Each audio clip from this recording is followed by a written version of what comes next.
من الشيطان الرجيم. بسم الله الرحمن الرحيم.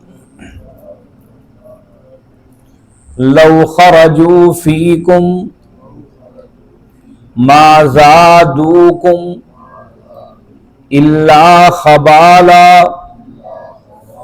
ولا أوزعوا خلالكم يبغونكم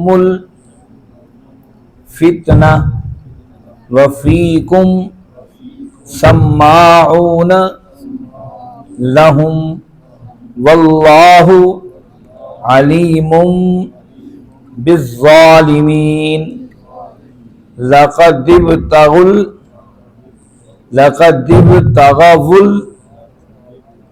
الفتنة من قبل وقلبوا لك الأمور حتى جاءها الحق وظهر أمر الله وهم كارهون. ومنهم من يقول ذلي ولا تفتني ألا في الفتنة سقطوا وإن جهنم لمحيطة بالكافرين. إن تصبك حسنة تسؤهم وإن تصبك مصيبة يقولوا قد أخذنا أمرنا من قبل ويتولوا وهم فارحون. قل لن يصيبنا إلا ما كتب الله لنا هو مولانا وعلى الله فليتوكل المؤمنون. صدق اللہ العظیم. عزیز ساتھیوں، تمام حمد و ثنا، تعریف و توصیف اس رحیم و کریم رب کے لیے جس کا رحم اور کرم ہر سو وسیع. اس کا رحم اور کرم ہی ہے کہ اللہ رب العزت نے ہمیں اپنی بارگاہ میں اپنی کتاب کو سمجھنے اور سیکھنے کے لیے اکٹھا فرمایا. اس کے بعد لاکھوں کروڑوں درود و سلام اس نبی مہرباں پر جنہوں نے اللہ رب العزت سے حق کو پا کر ہم تک حق پہنچانے کا حق ادا کر. عزیز ساتھیوں، 10واں پارہ ہے اور سورۃ التوبہ ہے، اور سورۃ توبہ کی ہم نے 46 آیات پڑھ لی. گزشتہ آیات بینات میں ہم نے پڑھ اور سن آئے کہ غزوہ تبوک کا موقع ہے اور منافقین آہستہ آہستہ کھسکنا چاہتے ہیں. معاملہ حق اور باطل کے مارکے کا ہے اور اللہ اور اس کا رسول پکار رہا ہے کہ اللہ کے دین کے غلبے کے لیے تمہیں نکلنا ہے، اور عین اس وقت پکارا ہے جب فصلیں پک کر تیار ہو چکی ہیں، آج کٹیں یا کل کٹیں. اور گرمی کی شدت یہ ہے کوئی بھی شخص ریگزار کا رخ کرنے کو، ریت کے علاقے کا رخ کرنے کو تیار نہیں. اور عرب کا بیشتر حصہ ریت کے پہاڑوں اور ریگزاروں پر مشتمل ہے. بڑے اونچے اونچے ریت کے ٹیلے ہیں جن سے گزر کر اس تنگ دستی اور قحط سالی کے اندر اہل ایمان نے نکلنا ہے. ہمیشہ سے جب بھی کوئی بات کی جائے، اللہ اور اس کے رسول کی طرف دعوت دی جائے، دل میں 100 بہانے اور 100 باتیں اٹھتی ہیں. دنیا کے معاملات کی طرف لوگوں کو توجہ دلائی جائے، اس کے لیے، اس کی طرفداری کے لیے 100 حمایت کے اندر سے آوازیں اٹھتی ہیں. آج بھی معاملہ ایسا ہی ہے کہ ہم حق کے لیے آواز دیں تو بہت مشکل ہے اس کے لیے نکلنا، 100 باتیں اندر سے سوال و جواب موجود ہیں۔ اسی طرح سے وہ لوگ بھی آ کر رخصت لے رہے تھے، اللہ رب العزت نے فرمایا کہ عفا اللہ عنک، اللہ میرے محبوب آپ کے ساتھ عافیت کا معاملہ فرمائی نے کیوں اجازت دے رہے ہیں؟ یہ خود ہی دیکھ لیتے اور آپ سارے مسلمان اہل ایمان دیکھ لیتے کہ حکم ہوا ہے، نہیں نکلے، یہی منافق ہے۔ لیکن یہ عجیب لوگ ہیں، اصل میں اللہ اور اس کے رسول پر ایمان نہیں رکھتے، اور اگر یہ نکل بھی جائیں گے، نکل بھی کھڑے ہوں گے، سوائے ان کی زندگی فساد کی اور کوئی نہیں۔ اگر ان کا نکلنے کا ارادہ ہوتا، کوئی تو سامان سفر اور رسد تیار کرتے، لیکن یہ ان کے ساتھ بیٹھ گئے، عورتوں کے ساتھ گھروں میں۔ یہ کہ گزشتہ آیات، آج کے سبق آیت نمبر 47 سے شروع ہوتا ہے، فرمایا اعوذ باللہ من الشیطان الرجیم لو خرجوا فیکم، اگر وہ نکلتے تمہارے ساتھ، ما زادوکم، نہ بڑھاتے، الا خبالا، مر فساد کو، ولا اوضعوا خلالکم، اور ان کی دوڑ بھاگ صرف خلل پیدا کرنے کے لیے ہوتی، یبغونکم فتنہ، اور فتنہ ڈالنے کی کوشش کرتے، وفیکم سماعون لہم، اور کوئی تم میں سے بھی ایسے ہیں جو باتوں کو سنتے ہیں، واللہ علیم بالظالمین، اللہ جاننے والے ہیں کون ظالم لوگ۔ فرمایا یہ نہیں نکل رہے، اگر نکلیں گے بھی تو فساد کے علاوہ ان کا کوئی کام نہیں، یہ فسادی ہی ہیں اور معاشروں میں فساد ہی پیدا کرنا چاہتے۔ منافقی کی ہمیشہ سے کوشش ہوتی ہے اسلامی حکومت اور ریاست کے اندر فساد برپا رہے۔ یہی وجہ ہے کہ اگر ہم ماضی اسلام کا دیکھیں، اتنا نقصان ہمیں ان لوگوں نے نہیں پہنچایا جو مد مقابل آ کھڑے ہوئے، ہمیں انہی لوگوں نے نقصان پہنچایا جو اپنے تھے، جنہیں پہچانا نہ جا سکا۔ میر جعفر اور میر صادق تو ضرب المثل بن گئے ہمارے اس خطوں کے اندر، یہ دونوں جو بنگال کے اندر اور سراج الدولہ کے ساتھ ان لوگوں نے غداریاں کی، وہ ضرب المثل بن گئے کہ ایسے حکمران جن پر وہ اعتماد کیا کرتے تھے۔ ٹیپو سلطان کا اعتماد بہت زیادہ اس شخص پر تھا اور سراج الدولہ اس پر اعتماد کیا کرتا تھا۔ ان دونوں نے اس عین موقعوں پر غداریاں کی جس سے پورے ہندوستان اور اس پورے اسلامی ملت کی تاریخ الٹ اور پلٹ کے رہ گئی۔ تو حضرت نے فرمایا کہ یہ اگر نکلیں گے بھی صحیح منافق تو فساد ہی پیدا کریں گے، دوڑ دھوپ ان کے لیے یہی ہے، فتنہ پیدا کرنا۔ لیکن یہاں ایک اور بات کہ فیکم سماعون لہم، یہاں ان سادہ دل اہل ایمان کا تذکرہ فرمایا جو بالکل سادہ ہیں، کوئی ادھر بات کہی تو ادھر چل پڑتے ہیں، ادھر کوئی بات کہی تو ادھر چل پڑتے ہیں۔ تو کہا یہ تو اور فساد نہ پھیلائیں، تو صرف ان سادہ لوگ مسلمانوں کو بگاڑنے کے لیے یہ اپنے ان کے خلاف ہی انہیں بھی اپنے ساتھ ملانے کی کوشش کر سکتے ہیں، اور یہ کوشش کیا کرتے تھے۔ کوئی بات ہوتی اس کو اڑا دیتے اور سادہ لوگ مسلمان پریشان ہو کر اس باتوں پر لگ جاتے، پھر جب پتہ لگتا ہے یہ تو منافقوں کی سازش ہے، پھر وہ پلٹ آتے۔ اللہ فرمایا واللہ علیم بالظالمین، اللہ جاننے والا ہے ظالموں۔ لَقَدِ ابْتَغَوُا الْفِتْنَةَ مِنْ قَبْلُ، یقیناً ان کی خواہش، ان کی تگدو فتنے کی من قبل، اس سے پہلے بھی تھی۔ وَقَلَّبُوا لَكَ الْأُمُورَ، اور یہ مسلسل الٹ پلٹ کرتے رہے آپ کے معاملات کے اندر تدبیروں کے ساتھ، حتیٰ یہاں تک کہ جاء الحق، حق آ گیا، وظہر امر اللہ، اور غالب ہو گیا اللہ کا فیصلہ، وہم کارہون، ان کی ناپسندیدگی کے باوجود۔ لَقَدِ ابْتَغَوُا الْفِتْنَةَ، کہ یہ منافقوں کی فطرت ہے، یہ پورے رقوع منافقین کے حوالے سے ہی ہے۔ منافقین کی وہ عادتیں جو اس دور کے اندر تھی وہی تفصیلاً بتائی گئیں، اور یہ ایسی عادتیں آج بھی موجود ہیں۔ لَقَدِ ابْتَغَوُا الْفِتْنَةَ، یہ فتنے کی تلاشی رہتے ہیں، ہمیشہ تلاش میں رہتے ہیں، کوئی فساد پیدا ہو، مسلمانوں کے اندر کوئی انتشار پیدا ہو، کوئی اختلاف پیدا ہو، ہمیشہ اسی کوشش میں رہتے ہیں، اور انہی باتوں کو نکال کر لے کر آتے ہیں جس سے معاشروں میں فساد پھیلتا ہو۔ وَقَلَّبُوا لَكَ الْأُمُورَ، اور یہ پہلے بھی ایسے ہی کرتے رہے، ان کی دوڑ بھاگ، ان کی ساری جستجو اسی تدبیروں پر رہی کہ یہ اللہ کے نبی صلی اللہ علیہ وسلم کے خلاف سازشیں کرتے رہے، حتیٰ جاء الحق، یہاں تک کہ حق آ گیا، وظہر امر اللہ، اللہ کا حکم بھی آ گیا۔ اور ایسا ہی ہوا میدان احد کے اندر، جب اللہ کے نبی صلی اللہ علیہ وسلم نکلے یہ عین اس موقع پر جب دشمن کی اس کے مقابل پہلے ہی مسلمانوں کی تعداد بہت تھوڑی تھی. دشمن 3000 میں تھا اور مسلمان بمشکل 1000 میں تھے. یہ اپنے 300 افراد لے کر عبداللہ بن ابی منافقوں کے سردار واپس لے آیا. تو ان کے اللہ نے کہا کہ پہلے ان کی ایسی سازشیں تھیں، ہر جگہ ان لوگوں نے سازشیں کی، اور اس موقع پر بھی نہیں، غزوہ خندق کے موقع پر ان کی سازشیں تھیں، دیگر اہم امور پر، اور خاص کر غزوہ مریسیہ یہ بڑا اہم غزوہ ہے. سو نور میں اللہ رب العزت نے اس کی تفصیلاً ذکر کیا ہے.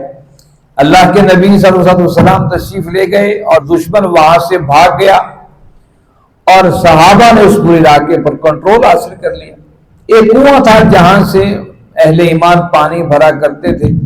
منافقین نے ایسی سازش چلی کہ مسلمانوں کو آپس میں لڑا دو. انصار اور مہاجر کو لڑانے کی بدترین کوشش. بہر اللہ کے نبی صلی اللہ علیہ وسلم نے اس پر قابو پا لیا اور یہ فساد نہ ہونے دیے. لیکن پھر بھی فسادیوں نے ایک راستہ اختیار کیا جس کو معاملہ افک کہا جاتا ہے. افک کا مطلب ہے طوفان. جو اما عائشہ صدیقہ رضی اللہ تعالیٰ عنہ پر ایک طوفان اٹھایا ان ظالموں نے، اور وہ طوفان آج تک کچھ لوگ اٹھائے ہوئے ہیں. تو اللہ رب العزت نے فرمایا کہ جب بھی نکلے قلبوا لک الامور، ان کی تدبیریں ہمیشہ سے ہی اسلام کے خلاف رہی ہیں، اللہ کے نبی صلی اللہ علیہ وسلم کے خلاف رہی ہیں. حتی جاء الحق، یہاں تک کہ جب حق آ گیا، ظہر امر اللہ، اور اللہ کے فیصلے آ گئے، وہم کارہون، اور ان کی طبیعت کے اندر ناپسندیدگی ہے اچھائی کی، اچھائی کو ناپسند کرتے ہیں. ومنہم، ان میں سے من یقول، ایک ایسا بھی ہے جو کہتا ہے اذن لی، کہ مجھے اجازت دیجئے، ولا تفتنی، نہیں تو میں فتنے میں پڑ جاؤں گا. الا فی الفتنۃ سقطوا، آگاہ رہو فتنے میں تو پڑ چکے ہو. وَإِنَّ جَهَنَّمَ، اور یہ کہ جہنم لَمُحِيطَةٌ بِالْكَافِرِينَ، کافروں کو گھیرنے والی ہے. یہ بڑا عجیب معاملہ ہے، یہ بات یاد رکھیے. اس قرآن کی آیت نے بڑی بات واضح کی ہے. کیا واضح کی ہے؟ صرف شر، شیطان اور برائی نہیں ہوتی جو نیکی سے روکتی ہے، بعض دفعہ نیکی بھی نیکی کے روکنے کا سبب بن جاتی ہے جب انسان نیکی پر غرور کرنا شروع کر دیتا ہے. یہ واقعہ ہے جد بن قیس کا. یہ منافقوں کے اندر یہ موجود تھا، لیکن اپنے آپ کو بڑا اللہ والا اور بڑا نیک ظاہر اور بڑا پارسا ظاہر کیے ہوئے تھے. اس نے آ کر بارگاہ رسالت میں ایک عجیب بات رکھی. اس نے کہا یا رسول اللہ صلی اللہ علیہ وسلم، آپ کہتے ہیں تبوک جانا ہے. تبوک تو شام کی سرحد کے پاس ہے، اور شام کا جو علاقہ ہے یہ رومن امپائر کا ہے، اور وہاں کی عورتیں تو بڑی خوبصورت ہیں. یا رسول اللہ صلی اللہ علیہ وسلم، میں تو خوبصورتی کو دیکھ کر فساد میں پڑ جاؤں گا، اور مجھے لگتا ہے کوئی ایسی غلطی مجھ سے نہ ہو جائے جو میرے تقوی کے خلاف، اس لیے مجھے رخصت دیجیے، میں وہاں جاؤں گا تو فساد میں پڑ جاؤں گا، مجھے آپ یہیں رہنے دیں. قرآن نے اس کے الفاظ نقل کیے، وَمِنْهُمْ مَنْ يَقُولُ ذَلِّي وَلَا تَفْتِنِّي، ان میں سے ایک شخص وہ بھی جو کہتا ہے مجھے اجازت دیجیے، اگر میں گیا تو فتنے میں پڑ جاؤں گا. الا فی الفتنۃ سقطوا، فتنے پہ تو وہ گر پڑے ہیں کہ اللہ اور اس کے رسول کے احکامات کے مقابلے میں اپنے تقوی کو اور اپنی دینداری کو رکھے بیٹھے. ہمارے ہاں بھی ہوتا جی میں یہ تو کام کر ہی رہا ہوں، نوافل تو میں پڑھ ہی رہا ہوں، اگر اللہ کے راستے میں خرچ صدقہ تو خیرات نہیں کر رہا تو کیا ہے، میں فرض کے ساتھ اضافی نفل پڑھ رہا ہوں. تو فلاں شخص تو پڑھتا ہی نہیں ہے، میں سنت اور فرائض ہر چیز کی پابندی کیے ہوا ہوں، اگر میں نے زکوٰۃ دے دی ہے تو صدقات و خیرات دینے کی مجھے کیا ضرورت ہے. اور بھی بہت سے دینی معاملات کے اندر نیکی کا ایک تصور پیدا ہو کر اس سے اگلی نیکی کا گراف نیچے گرا دیتا ہے اندر کا. اللہ نے یہی بات اشارہ کی کہ وہ دیکھو وہ تقوی کو اور اپنی پارسائی کو وہ اس پر فوقیت دے رہا ہے، تو سب سے بڑا کام ہے اللہ کے دین کے غلبے کی جد و جہد. یہاں ایک بات بتائی، جب اللہ اور اس کا رسول حکم دے کہ اللہ کے دین کے غلبے کی جد و جہد تمہیں کرنی ہے اور نکلنا ہے، اس پر پھر اپنے معاملات، ذاتی معاملات ایک طرف رکھ دو. اور یہی معاملہ تھا تبوک میں اللہ کے دین کے غلبے کی بات تھی. رومن امپائر نے ایک بہت بڑی طاقت اکٹھی کر لی تھی، اور اس اسلامی ریاست کو ختم کر دینا چاہتی تھی۔ آج ہمارے ساتھ معاملہ ایسا ہی تو ہے، فلسطین کے لوگ بلک رہے ہیں، پانی کے گھونٹ تک ان تک پہنچنے نہیں دیا جا رہا، ہزاروں ٹرک باہر کھڑے ہوں انتظار میں کہ اسرائیل راستہ کھولے اور یہ اپنے خوراک کے ٹرک لے کر اندر جائیں۔ بھوک سے بہت بری حالت اہل فلسطین کی ہو چکی ہے، اہل غزہ اور اہل یونس جو خان کی ہو چکی، لیکن پوری دنیا کو اپنی نمازیں اور اپنی عبادات اور اپنے حج اور عمرے بہت بڑے ہو کر واضح نظر آتے ہیں۔ کیا ہے؟ ہم حج تو کر رہے ہیں، کیا ہے؟ عمرے تو کر رہے ہیں، کیا ہے؟ ہم تسبیحات تحلیلات تو کر رہے ہیں۔ یاد رکھیے جب بڑا فریضہ سامنے ہو، اس بڑے فرض کے مقابلے میں چھوٹے فریضوں کی اہمیت نہیں ہوتی ہے۔ بالکل ہے اسی طریقے سے اگر فرض نماز جس جگہ پر کھڑی ہو جائے نماز، وہاں پر کوئی سنت اور کوئی نفل نہیں ہوتے۔ یہ ہمارے ہاں فجر کی سنتوں میں ایسا معاملہ ہوتا ہے، جماعت کھڑی ہم بھی جلدی جلدی سنتیں پڑھ رہے ہیں۔ فرض ہر حال میں فوقیت رکھتے ہیں۔ جب اللہ اور اس کے رسول کا حکم آ جائے پھر صحابہ کی بات بھی نہیں چلتی، صحابہ کو فیصلہ ہو جائے تو تابعین کی بات نہیں چلتی۔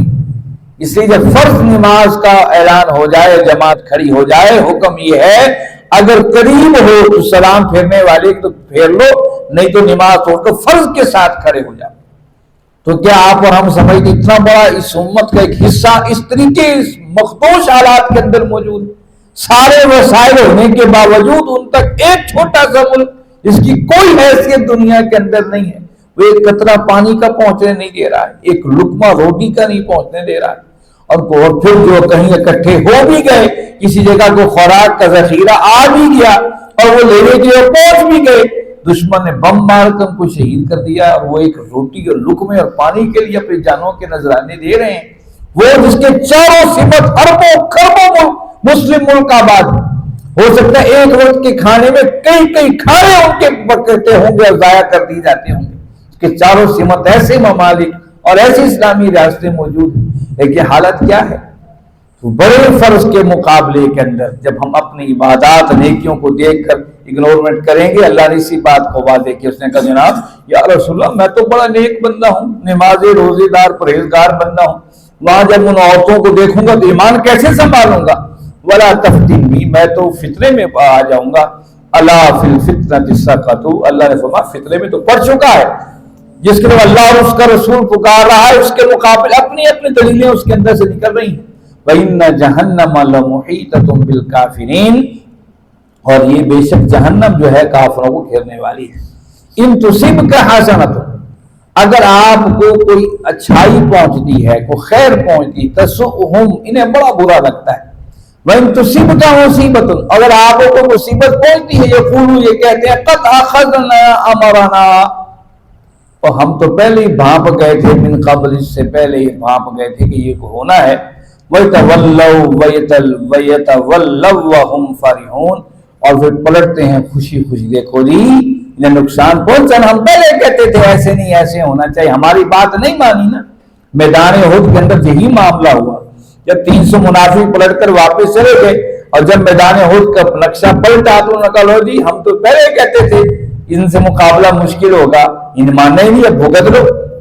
اللہ اور اس کے رسول کے مقابلے میں اور ان اہل ایمان کے مقابلے میں جو فریضہ حق ادا کر رہے ہوں، ہم یہ ایسی باتیں کریں، اسلام نے ان ایسی باتوں کو بھی منع کیا ہے، خبردار ایسی باتیں نہیں کرنی۔ ہم لوگ دیکھ لو جی کیا کر لیا فلاں نے، کیا کر لیا، قطعاً ایسا نہیں ہے۔ اللہ کے دین کی تھوڑی سی بھی کوشش کوئی کر رہا ہے وہ ہمارے لیے قابل صد احترام ہے۔